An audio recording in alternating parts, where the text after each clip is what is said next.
Got my motivation high for my top 10. Gotta learn from the wise women and men. All my life, like 9 to 9. For my top 10, 9 to 9. This one's for my top 10. Hey, it's Evan Carmichael, and I make these videos because chances are you are the most ambitious person in your circle, but you know you're capable of more. And you get that push by surrounding yourself with the best. So today, let's learn from one of the best, Dan Lok, and my take on his top 10 rules of success. Enjoy. Okay, let's kick it off with rule number 1. Focus on your strengths. You and I, we are good at a few things. Most of us. We're not born, we are not great at everything. Right? And whenever we try to operate outside of our zone of genius, our zone of brilliance, it's very easy to get stressed out because now we are doing things that we don't enjoy, that we don't like, but that we kind of have to do. We're obligated to do those things. And then it drives us crazy and then we get burned out. Versus, hey, you know what? I love this. This is my zone of brilliance. This is what I'm good at. You want to spend a majority of your time in your zone of genius and then you want to delegate the rest. Now, I know what you're thinking. You're thinking, Dan, I'm just getting started. I can't afford it. Let me give you a different perspective. You will never be able to afford it if you don't first operate from here, right? You need to delegate those smaller tasks. Have other people, because your weaknesses could be other people's strengths. What you're not good at, let's say you're not good with accounting and bookkeeping. When you delegate and outsource those, that frees up your time and your mental bandwidth. So now you're less stressed out. You can focus on high income producing activities, high value activities that brings in more money that you could pay for those service providers. That's how it should work. You shouldn't try to do everything yourself. The very fact that you're trying to do everything yourself and you spend a lot of time on your weaknesses, that's what's holding you back from going to the next level, right? You with me? So don't do that. Focus on your strengths and then outsource and delegate your weaknesses. Rule number 2, set higher goals. If you're hitting your $4,000 a week, for most people, that's a lot of money, right? That's a lot of money. You think about $4,000 a week, right? I assume it's US currency, right? That's a lot of money. For most people, that's already 6-figure income. And you get complacent because you're comfortable. You're too comfortable. There's not enough pain in your life for you to motivate yourself to move forward, to strive to be more, to do more, to impact more, to add more value. So if you think about, if you set your goal too low versus if you set your goal a little bit higher and say, you know what, I'm making this much, why don't I get to $5,000, $6,000, $8,000 a week? Who do I need to be in order to do that? What kind of value I need to add in order to do that? What kind of skills I need to add? What kind of mindset do I need to develop in order to do that? So your expectation for yourself is too low. The reason your expectation for yourself is too low, my guess is because your parents or the people around you, their expectations of you is too low. And they're telling you should be content. You shouldn't strive more. Why are you working so hard, right? Why are you being a workaholic? You're not spending enough time with us. Why are you so ambitious? Why are you so greedy? When you're not greedy, you just want to be more. Rule number 3, develop new skill sets.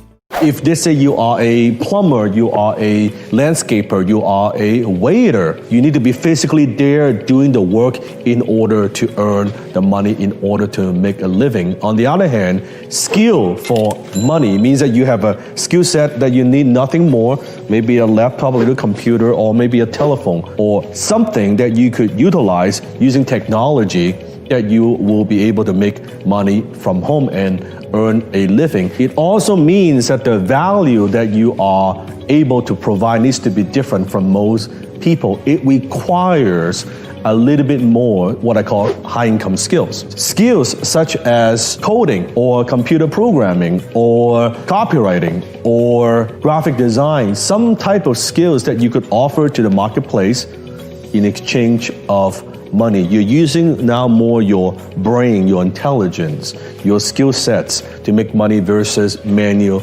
labor. Manual labor to make money is always tough because it is a commodity. There are a lot of people that could do what you do versus if you have a unique skill set. Now you are more valuable, not so much as a person, but you're more valuable in terms of skill set to the marketplace. Also, the better you're at your skill set, the more money you could charge, right? There are graphic designers charging $20, $30, $50 on Fiverr. There are graphic designers charging tens of thousands of dollars to do a website.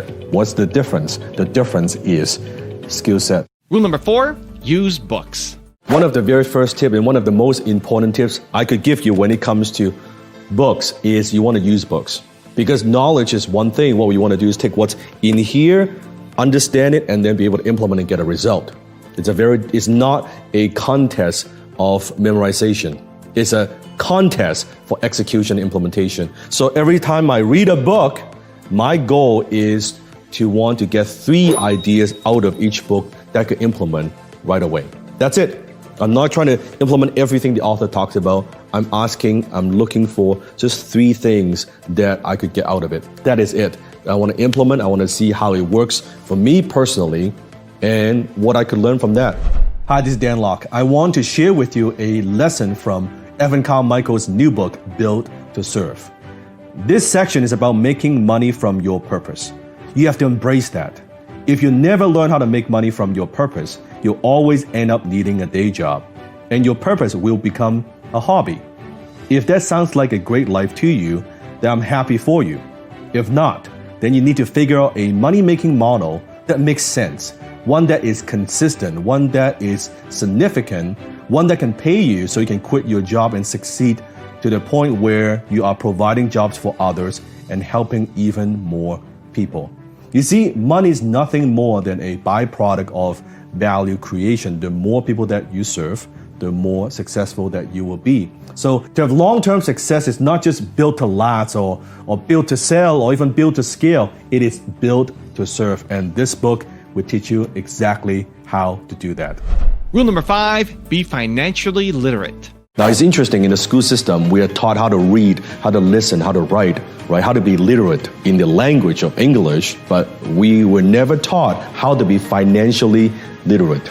And this is why we have so many problems financially out in the world, in our society, because we were never taught some of these things. When I say financial literacy, I'm not talking about that you need to be an accountant, you need to crunch all the numbers, but I am talking about knowing some of the basics, such as budgeting, being able to read your own basic financial statements, understanding credit cards and credit scores, being able to understand some of these basic terms in terms of loans and interest rates, right? 401k or some basic investment, if it's real estate, if it's index fund, having a basic understanding of how that works, that's all I'm talking about. I'm not asking you to be a sophisticated investor unless that's what you want to do, but for most people, that's probably not doable for most. But at the very least, you want to be able to, it's like in English, you don't need to learn how to write a poetry, right? How to write like a beautiful essay, but it's nice to know at least you know ABC to Z, right? Be able to understand the basics. You can use those words to combine it into a sentence. That's all I'm talking about. When it comes to financial literacy, we just don't know. And ignorance costs money, right? What you don't know will hurt you. The books that you don't read will cost you money. So spend a little bit of time, even read a couple books on this topic, go to some blog posts, read on it, and teach your kids. Don't be afraid to talk about money at the dinner table. Don't be afraid to talk about money with your spouse. Don't be afraid to talk about money with your kids. Educate them, educate yourself, right? Give them that advantage, give them a heads up, right? Compared to everybody else. Rule number 6, execute on your ideas. There aren't a lot of people who knows how to execute an idea, or there aren't a lot of people who knows how to put a team together to execute that idea. So idea is a tiny percentage, maybe 1%. It's a tiny percentage, because from the idea to the actual outcome that you want, there are so many obstacles, right? So what skill sets do you need? Depends on what you want to do. Let's say you want to build a website. You want to launch a website to market your products or services online. Well, what kind of skill sets do you need? Maybe you need web designing skills. Maybe you need copywriting skill because you need to write copy in order to sell your products and services. Maybe you need some digital marketing skill in order to drive traffic and eyeballs to your offer, right? Maybe you need some organizational skill. Okay, out of all the list of things that I need to do, what do I need to do first? What do I need to do second? What do I need to do third, what are the priorities? Or you need some technical skill, maybe you need some programming skill in order to do that. Now, if you don't have those skill sets, then clearly what you need is you need leadership skill. That means then how do you have other people to help you to accomplish that particular task? If you don't know how to do web designing, where do you go find to look for web designers? How do you know they're doing a good job? How do you know that they are not delaying your project? How could you make sure that they hit those milestones? And how do you quantify the outcome and how do you quantify the result? All those are leadership skills. Or maybe you need some mechanical skills. That it comes to how do you do it, the technical skills, how to design a website, the programming, things like that. So depends on what it is that you want to do.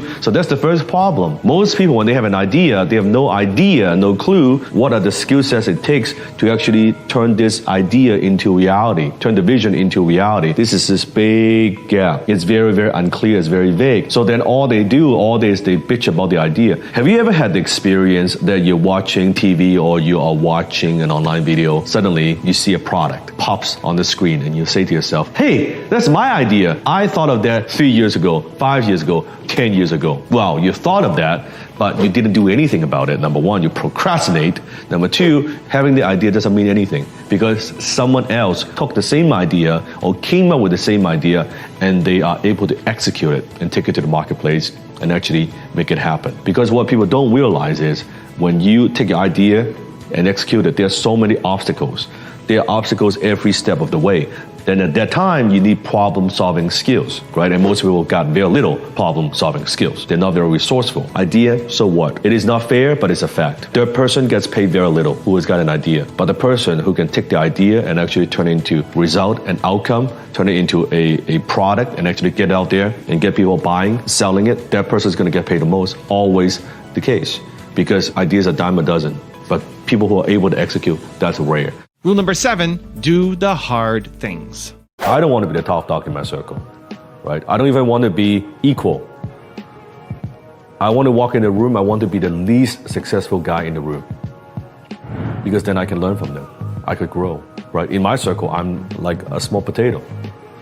So I don't see myself with, oh, I'm very successful. No, I mean, people on social media, people around me, for sure, right? Compared to most people, yes. Not compared to myself. I have higher expectations for myself than anybody else. I am not 1%. Listen to me. I am not even 1% of where I want to be compared to my vision. And I'm where most people want to be in their dreams. And I am not, in my vision, 1% of where I want to be. So what the hell should you be doing? I'm not complacent. I'm working harder today than I was 15 years ago, 10 years ago. I'm working harder today. Why? So the money thing doesn't drive me anymore. You need something bigger. You need a bigger purpose. Otherwise, I'm still young. You're still young. Hell on earth is meeting the man or woman you could have been. Life is short. Look at Kobe Bryant. Basketball. Superstar. A great man. Life is short. You don't want to have regrets. Regrets weigh a ton. A ton. I'd rather take the route of discipline. And do the hard thing today. Don't buy into the whole BS people around you and say, oh, you know, you don't want to work too hard. What about life balance and all that stuff? No. You see, now I'm almost to my 40. I could work harder in terms of stamina, 20 years old, 30, right? And 40, you'll feel it. Right? For those of 40, you know what I'm talking about. So now in order to work harder, it requires more mental bandwidth, it requires more energy. It's harder. Like when I was young, I can pull a few all-nighters, no problem. Now I can't do it. So I need to work smart as well as working hard, right? Not just physically, but mentally. This is what I'm talking about. Rule number 8, combine purpose with profit. The difference between social media following versus social capital is social media following, you're just popular. You have a lot of people following you, and that's good. That's fine. But social capital, meaning that you actually have people who like you, know you, and trust you, and are able and willing to buy from you. That's social capital. Unless you turn your social media following into social capital, I believe that social media most of the time is a waste of time. Okay? You don't want to use social media for pleasure as a business person, as an entrepreneur, as someone who is smart. You want to use social media for profit. Not all the time. You can also use it for purpose, just for impact. That's okay. Then you're not counting on generating a profit from it. That's perfectly fine. But if you are smart, you should be able to do both. Combine your purpose with the profit, both goals. They don't contradict with each other, just so you know. So let's say, I'll give you a perfect example. Let's say you are adding value, you're creating content. Let's say you have a YouTube channel. You're adding value, and you never sell a damn thing, meaning you never offer anything to your audience, to your followers. You just keep adding value, you keep creating content, and you spend years building that following. And suddenly one day, and you say, you know what? I've been struggling for years. I've worked very, very hard. I have done editing. It's only me working late night and producing the best content to entertain, to empower, to educate my audience here. And now you want to offer something, you're going to sell a little t-shirt.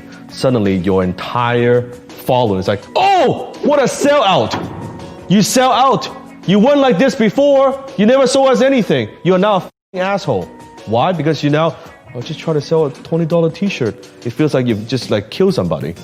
Because you've never ever sold anything to that audience. So you think you are doing them a service by not offering anything, you're actually doing a disservice, because there's no way anyone can create permanent and lasting and profound change through a 5-minute video.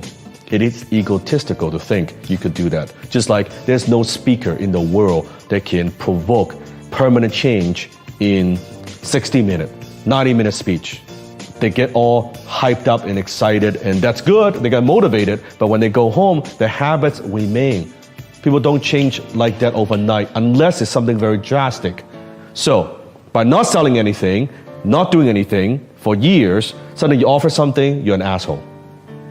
Let's look at the other way. Let's look at the other extreme example. Now, let's say every single content you put out there, every email that you send out, every video that you do, you're always selling something. Well, then you are destroying the trust. You're trying to get something without first offering something in return. You're trying to get value without first giving value first. So just like social capital, I always describe social media, think of it as like a social capital bank. If you go to the bank and you try to make a withdrawal without making any deposit, meaning creating goodwill, creating value, delivering good content. First, you try to do a withdrawal. Let's say you go to your bank and you say, give me some money, right? Without making any deposit. That's called robbery. You'll get the police, right? But versus if you've been making deposit over time and you withdraw from time to time, so you want that ratio. So you're depositing 1,000, 2,000, 5,000. When you withdraw 1,000. And you keep depositing 1,000, 2,000, and then withdraw 1,000. See, this is how you accumulate. So there's no right or wrong about the ratio. Is it 80% value and 20% offer? Is it 50% value, is 50% offer? That depends on your audience, depends on your niche, depends on who you're serving. But what you don't want to do is never offer anything, because then you are training your audience never to buy anything from you. It is not good for them because now you are preventing them from investing with you, from buying your products and services that could really serve them. It is not good for you because you're not making a profit. If you're not making a profit, you'll get burned out. And how long can you sustain doing this if you cannot even pay your bills? You see YouTubers do this. You see it happens a lot of YouTubers spend years and they couldn't even afford to pay the bills. They aren't making a basic living from the social media platform, and that's very sad. And it's sad is also because it's only a matter of time that they have to give up their passion. It's only a matter of time that they can't produce content anymore because they got to make a living. They got to get a job. It's unfortunate for the followers and fans as well, right? And also knowing that when you offer something, if you haven't offered anything for a while, when you offer something, you always have someone from your list, from your following saying, oh, you're selling something. I don't like you're selling something. Ignore those losers. They're never going to buy anything from you anyway. They add no value to your life. Don't worry about it. Those who are afraid to sell, those who hate to sell, will always struggle financially. Look at the people. I challenge you, anyone on social media, they say, oh yeah, I don't like this person selling this and that person's broke. Because in business, anyone with half a brain with a little bit of intelligence, they know in business, nothing happens until you sell something. Nothing happens until you say something and move a product and move the needles. That has to do with selling. That has to do with communication. That has to do with selling. Makes sense, right? Anyone knows that. Anyone's like, I don't like you trying to sell me stuff. I don't like that. Because they don't like to be sold, it tells me they don't like to sell. Sales equals income. People who say, I don't like to sell, I don't like to be sold, it's like, I don't like money. It's no different. So, offers. Make offers from time to time. You could do it, maybe, let's say, start off with 80%. Value. Let's say you upload a video every single day, 7 days a week. Do 7 videos, value, and then offer. Value, and then offer, right? You can do 2 days a week. Start off with that and see how your audience responds. And if they are like, okay, this is no problem. And guess what? No one is pointing a gun to their head and ask them to buy. If they don't want to buy, they could perfectly enjoy your content. That's perfectly fine. They don't have to buy anything, right? You're talking to the small percentage who want more from you. You're talking to a small percentage who do want to invest at a high level with you. So why wouldn't you give them opportunity like that? Why wouldn't you give them a chance to work with you further if you do have those products and services? You're doing it for those. And for the ones who can't or may never spend any money with you, and that's okay, you do it out of the goodness of your heart. That's okay, just that's for purpose. That's no problem, right? Maybe they will never be able to afford to purchase what you offer. That's okay, right? You keep accumulating that social capital, and a percentage of them will want to do business with you. So that's my recommendation. Rule number 9, appreciate money. I think the way I view money, I would say the way I view time has changed drastically. Now I would value time way more than money. That each minute has to be worth a certain amount of money. Each hour of my time is worth a lot of money. So I would so much now cherish time because I cannot buy back time, right? As we spend so much effort earning more money, now we want to buy back time. So I am at a place where I want to buy back time. Having better people in my life to be able to help me, having a great team, having people to do other things for me to save me time, because time is the most valuable commodity that I have, because I cannot make more time. I cannot use money to buy back more time. It's all the time that we have. So I would say that's the biggest shift in terms of looking at things. I think in the beginning you need to cherish and appreciate the value of a dollar if you want to accumulate dollar. People who think money is not that important, that they don't cherish and appreciate the value, doesn't mean I want you to be cheap, right? I'm the last person to tell you to be cheap. But if you value that dollar, then you will be able to accumulate. It's easier for you to accumulate money when you appreciate money. Doesn't mean the love of money is the root of all evil. That's bullshit, right? It's not that. It's not the love of money is the root of all evil, right? It's not true. So that would be my perspective. And rule number 10, the last one before a very special bonus clip, is always be prepared. So as an individual, as I've said many times in my other previous videos, that it's very critical to have a way that you could make a living from home, that you could work remotely. Because now, a lot of people are staying home, that they cannot go out, and they're getting hours cut, then they may not be able to go to work. And we don't know, again, how long this will last, but having that skill that you can work remotely, and most of my students work remotely. Most of my team members work remotely. Having a skill set. So I hope this is sometimes a warning, a reminder how important that is, not just relying on one job, instead developing a skill set that you could count on, a skill set you could rely on. And for company, I know that there are businesses that are being shut down and companies going out of business because of the coronavirus, and it's very unfortunate. And this is why, as an entrepreneur, we always need to be prepared. Maybe now is the time to look at what you do and restructure your business a bit.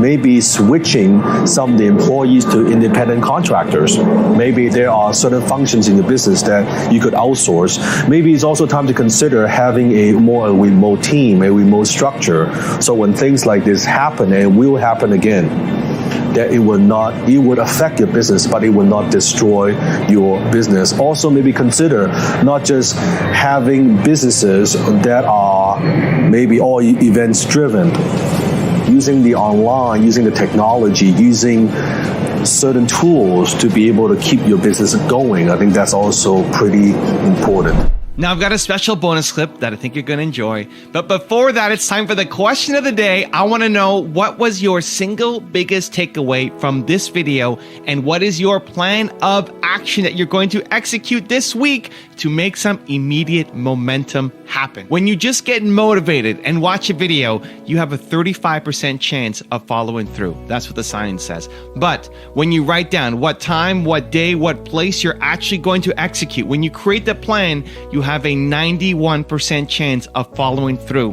And I want that for you. And when you commit to people publicly, you increase your chances even more of actually doing it. So I want to know what your single biggest takeaway from this video was, and your specific plan of action to actually get the result you're after. Let me know. Put it down in the comments below, because I want to celebrate you. If your business, you're not utilizing social media, or you're already utilizing social media, now is not the time to kind of minimize your activity. Now is the time to expand, because now people are consuming more content. Is to put more content out there, to expand your reach, to capture more attention in the marketplace. Depends on what you do, right? Maybe it is a solution to solve some of these problems that are happening, or even it's not, by putting your message out there, putting your story out there. Now is the time to do so, not the time to hold back. Hi, this is Dan Lok. If you're a fan of Evan's work, if you want to know exactly how to model my success, I want to invite you to join me for a special online training. All you have to do is click on the link below. You can join me for absolutely no charge. So click on the link below and I will see you in class.